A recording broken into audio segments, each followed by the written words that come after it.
રાજકોટ જિલ્લા collector Shri doctor ઓમ પ્રકાશે જણાવ્યું હતું કે રાજકોટ જિલ્લામાં 264 અને શહેર વિસ્તારમાં 97 મળીને કુલ 361 પેટ્રોલ પંપ કાર્યરત છે, જેમાં પૂરતા પ્રમાણમાં પેટ્રોલ ડીઝલનો જથ્થો ઉપલબ્ધ છે.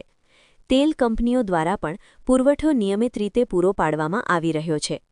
નાગરિકોએ ગભરાટમાં આવીને પેટ્રોલ પંપો પર ભીડ કરવાની જરૂર નથી. રાજકોટ જિલ્લામાં અત્યારે ટીવીના માધ્યમથી અને સોશિયલ મીડિયાના માધ્યમથી અમુક સમાચાર પ્રસારિત કરવામાં આવી રહ્યા છે કે રાજકોટમાં જે પેટ્રોલ અને ડીઝલનો જથ્થો છે આમાં ઇસ્યુઝ જોવા મળે છે. આ બાબતે હું સ્પષ્ટતા કરવા માંગુ છું.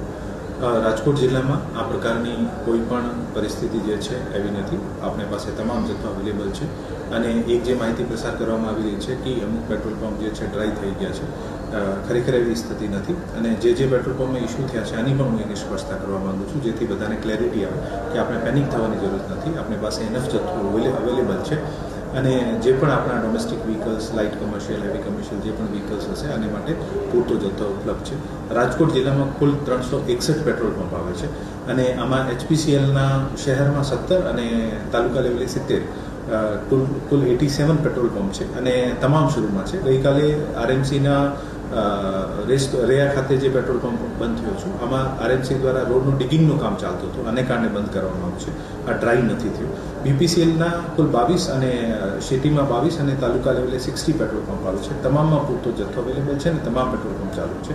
IOCL કંપનીના કુલ સિટીમાં 29 અને તાલુકા લેવલે 79 પેટ્રોલ પંપ છે. તમામમાં પૂરતો જથ્થો છે.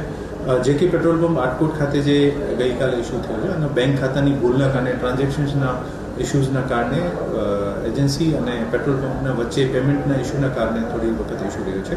પેટ્રોલ પંપ ડ્રાય નથી અને ત્યાં પણ અત્યારે જે છે સપ્લાય ચાલુ છે.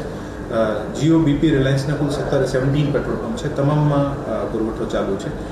નાયરા કંપનીના સિટીમાં 19 અને તાલુકામાં 40 પેટ્રોલ પંપ છે અને જેમાં રાજકોટનો એક વિક્રમ પેટ્રોલ પંપ જે છે આ ટ્રાન્સપોર્ટેશનના ઇસ્યુના કારણે ડિલે થયું છે. બાકી આમાં પૂરતો જથ્થો અવેલેબલ છે. ઇમરજન્સી સ્ટોક પણ આપણી પાસે અવેલેબલ હતો. આપણે અત્યારે તમામ પેટ્રોલ પંપ જે છે આ ચાલુ છે. શેલ કંપનીના શહેરમાં 6 અને તાલુકા કક્ષાએ 2 પેટ્રોલ પંપ આવે છે. તમામ શરૂ છે. હું આ વિગતવાર ડિટેલ્સ આને માટે આપું છું કે આપને બધાને ક્લેરિટી થાય કે આપણા તમામ પેટ્રોલ પંપ ઉપર પૂરતો જથ્થો ઉપલબ્ધ છે. કોઈ પણ પેનિક કરીને પેટ્રોલ પંપ ઉપર લાઈન લગાવવાની જરૂર નથી. આવનારા રાજકોટ જિલ્લાને જે છેલ્લા એવરેજ જે ડેલી અને વીકલી જે પુરવઠો મળે છે આ તમામ સરેરાશ એવી રીતે જ મળતો રહે છે અને મળે છે અત્યારે, જેથી આપણે કોઈ પણ પેનિક કરવાની જરૂર નથી. આ જે પેટ્રોલ પંપ ઉપર લાઈનો લાગતી હોય અને આ બધા ઇસ્યુ અફવા ઉપર ધ્યાન નથી આપવાનું. જિલ્લા કલેક્ટર કચેરી અને DSO કચેરી તરફથી જે માહિતી મળતી હોય છે આ માહિતી ઉપર વિશ્વાસ કરીને આપણે આગળ વધવાનું છે.